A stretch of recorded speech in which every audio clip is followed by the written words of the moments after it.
Grant, now the dust has settled, how do you view that draw? We've got to respect the point. That's what I would say.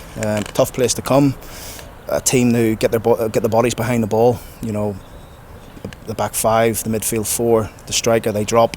They make it difficult for you to try and create opportunities and openings against them.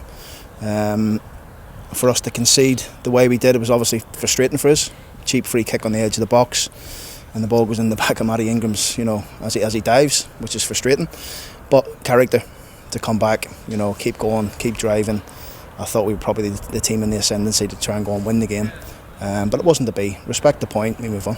Yeah, I mean, looking at the first half, like you say, there wasn't many chances, and Shrewsbury kept players like Honeyman and Docherty quiet, but they responded in the second half and they took the game to Shrewsbury, hence the equaliser. Yeah, I mean, I'm surprised their three midfield players lasted the whole game, to be honest. The amount of fouls on Doc and Honeyman in the game was incredible.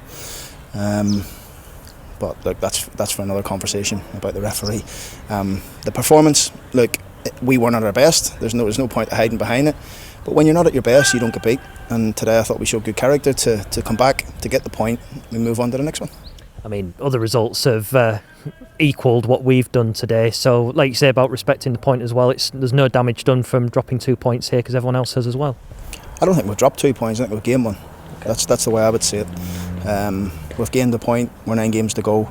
We can't worry about anybody else. I know you can keep asking me that, and I'm sure people will keep asking me that. We don't worry about that. We just got to worry about ourselves. We've gained another point to where we want to be, and now we've got a tough game next week. Seeing Gillingham on last Tuesday night against Lincoln. You know, they've gone there and won 3-0. I don't know how they've got on today, but a team who are physically strong, and we've got to match that. It was like a battleground out there today. Are there any bumps and scrapes to worry about going into Saturday? No, I don't think so. I think everyone seems to have come through the game fine, so we'll get them checked now, and I'm sure I'll get a bit more information from the physios, but seems like everyone's come through. Greg, well done today. How do you view that draw? Hard fought. Shrewsbury, they're particularly at home. I mean, we know from the first game since their new manager came in, they've got a style and it's really hard to break down, and they're solid defensively. I think obviously we've been quite dangerous from set pieces, but I don't think they've conceded all season from a set piece, which tells you how resolute they can be. They defend their box well, and they're dangerous on the counter attacks. You've got to be switched on to both. Of course, frustrating, we never got the win, but I feel first half was a scrappy game. Second half, I feel leading up to their foul, it was a foul on me personally. That's what and then the boys obviously hit Matty and went in. Bit of luck off a good strike, but then I feel like we reacted really well. Could have capitalised, and then maybe I think if the game had kept going, I think we were the ones that looked like they were going to score. Yeah, and you was one, of course, who got that equaliser. Talk us through it. Yeah, obviously it was a great layoff originally from Josh, and it fell to my left, and put my foot through it, and then it came back to me, and I just thought I'll try and get it up and over the goalie, and I did. But yeah, it was a frustrating. Yeah, it's obviously nice to score, but again, frustrating. I've obviously personally probably didn't perform to the levels that I've set myself, but across the board, I think as a team we weren't as good as we have been. But it's about not getting beat when you play that off the back of 5 really good performances. It's something to build on again, and we move on to next week now still full of positivity.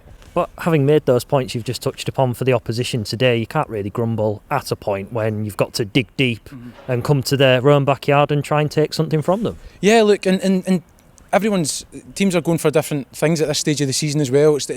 You're up against it, and you look across the board. I mean, everyone's fighting for everything. It's really tough. It's dog eat dog again. It's this season. It's so hard to predict results. You can't just expect to turn up to these places and because they're top of the league and think, oh well, we're going to get a result here. They've got good players. I know. I've played with a few of them, of course, and I know there's some real good players. And they're a well drilled side, like you saying, and the manager's got them all in the same, singing from the same hymn sheet, and they're good. But again, for us, it was a good point. But ideally you want all 3, but again you take it and move on to next week. Yeah, and this opposition today obviously you give kudos to, because they are basically the club which helped lay some foundations for where you are now. Massively, and I've touched on it every time people have asked me about them, and I can't speak highly enough of this club in here. I love my time here. I seem to like scoring at this stadium, so don't know if I could play here more often, but no, it was great, and it really helped me, and it helped me probably get noticed by the management team here when they were at Doncaster. So it's yeah, obviously I had a really good time here. I managed to express myself, but I'm loving my time at Hull, and we've still got one aim, and we're still right on track to get to where we want to be. And of course, 9 games to go. Teams around us dropped points today. We matched them throughout over the 90 minutes this afternoon. it's going to be an interesting finale. Really interesting, and it's going to be up and down. You can't, like, obviously off the back of 5 wins going into 10 to go, it's ideally you'd like to win the last 10, but no, like you say, we're unbeaten, which is important for us, especially if you don't play as well as you did. But we're still feeling good in there. We've still got a long way to go. Obviously, again, no midweek game, which is going to be good for us, I think. Mentally, next week now we can go and try and push to get that 3 points.